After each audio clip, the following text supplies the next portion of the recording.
Assalamualaikum warahmatullahi wabarakatuh. Halo semuanya, nama saya Haura Marsana Nazla dari kelas 12 IPA 6. Pada kesempatan kali ini saya akan praktikum sel elektrolisis sederhana. Tujuan dari praktikum ini yaitu yang pertama, mengetahui proses elektrolisis pada larutan NaCl dan H2O. Yang kedua, mengetahui zat apakah yang terjadi sebagai hasil elektrolisis pada anoda. Dan yang ketiga, mengetahui ion apakah yang terbentuk pada katoda sebagai hasil elektrolisis. Alat dan bahan: gelas dan air, garam, kardus. Fungsi kardus ini adalah sebagai tempat penyangga pensil. 2 buah pensil. Pensil ini berperan sebagai elektroda. Elektroda nantinya ini adalah grafit yang ada di dalamnya. Grafit dalam pensil ini berperan sebagai elektroda. Kabel penjepit buaya dan baterai 9 volt. Pertama-tama, siapkan 2 buah pensil yang masing-masing ujungnya sudah diraut. Kemudian siapkan kardus dan buat 2 buah lubang pada papan kardus. Lubangnya seukuran dengan diameter pensil. Selanjutnya, masukkan 2 buah pensil tadi ke dalam lubang yang ada pada papan kardus.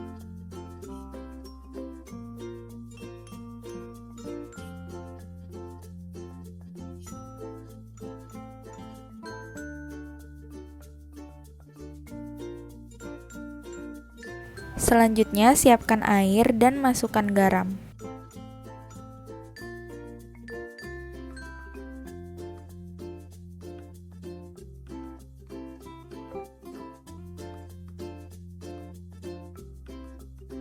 Kemudian, aduk hingga garamnya larut.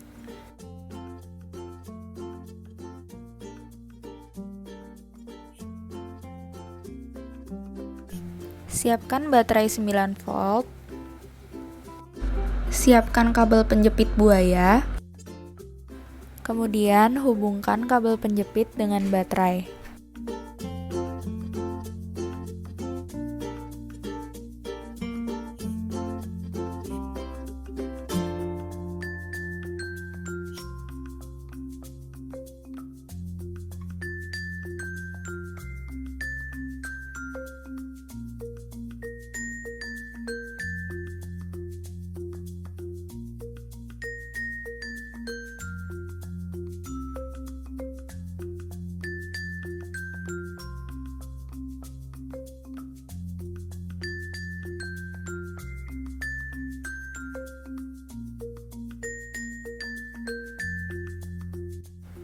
Selanjutnya, siapkan larutan garam yang tadi.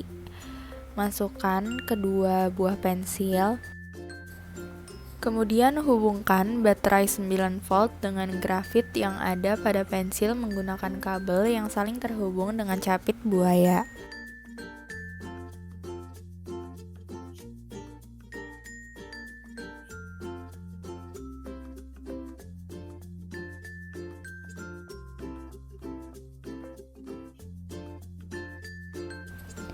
Hasilnya adalah terbentuk gelembung-gelembung pada ujung pensil. Dan ini dia proses elektrolisis yang terjadi. Proses elektrolisis ini adalah suatu proses di mana arus listrik bisa menguraikan larutan elektrolit, yang artinya terjadi proses perubahan energi listrik menjadi energi kimia, atau yang biasa disebut reaksi redoks. Pensil yang dihubungkan kabel berwarna merah bermuatan positif atau anoda, sedangkan yang berwarna hitam bermuatan negatif atau katoda. Elektrolisis memerlukan perantara elektroda yang tercelup dalam larutan elektrolit saat tegangan diterapkan terhadap elektroda itu. Arus listrik yang kita gunakan saat ini adalah baterai, dan larutan elektrolitnya itu adalah larutan garam.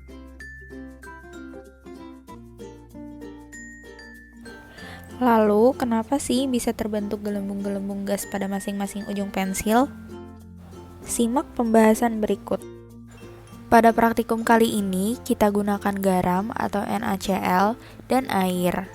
Kemudian menggunakan elektroda karbon yang telah dialiri arus listrik positif dan negatif. Kemudian di sini ada NaCl yang terdiri dari ion Na+ dan Cl-. Lalu ada air atau H2O yang terdiri dari ion H+ dan ion OH-. Pada praktikum kali ini terbentuk gelembung-gelembung gas pada anoda dan katoda. Lalu, gelembung-gelembung gas apa sih itu? Pada anoda yang bermuatan positif, maka akan menarik ion-ion yang bermuatan negatif. Salah satunya adalah ion Cl- yang kemudian akan memberikan elektronnya kepada anoda. Disinilah terjadi proses oksidasi dengan rumus 2Cl- menjadi Cl2 plus 2E. Cl- yang melepas elektronnya bergabung menjadi molekul diatomik Cl2 atau biasa disebut dengan gas klorin. Jadi, gelembung-gelembung yang terbentuk pada anoda adalah gas klorin. Dan jika gelembung-gelembung gas tersebut ditampung dalam suatu tabung reaksi, maka akan terlihat bahwa warna dari gas klorin adalah hijau. Lalu, pada katoda bermuatan negatif akan menarik ion-ion yang bermuatan positif untuk berkumpul di sekitarnya. Salah satunya adalah ion H+. Kemudian ion H+ akan menerima elektron dari katoda dan terbentuklah reaksi reduksi. Dengan rumus 2H+ plus 2E menjadi H2. Ion H+ menerima elektron dari katoda, maka akan terbentuk molekul diatomik H2 atau yang biasa disebut gas hidrogen. Jadi gelembung-gelembung yang terbentuk pada katoda adalah gas hidrogen. Jika gas ini ditampung dalam suatu tabung reaksi, kemudian didekatkan dengan sumber api, maka akan terdengar bunyi plup. Sementara itu masih tersisa ion Na+ dan OH-. Kedua ion ini bergabung membentuk senyawa NaOH yang merupakan basa kuat. Kemudian dapat disimpulkan bahwa praktikum elektrolisis ini menghasilkan natrium hidroksida, gas hidrogen, dan gas klorin, yang dapat dirumuskan 2NaCl plus 2H2O menjadi 2NaOH plus H2 plus Cl2.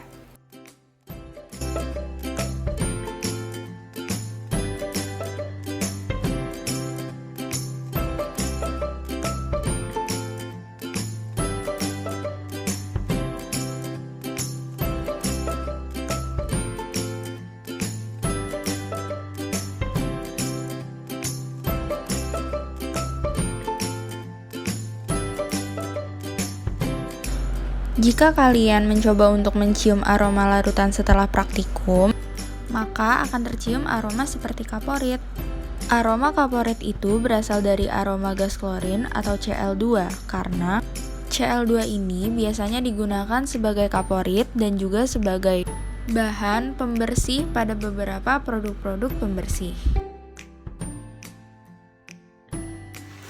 Sekian video praktikum dari saya, kurang lebihnya mohon maaf. Wassalamualaikum warahmatullahi wabarakatuh.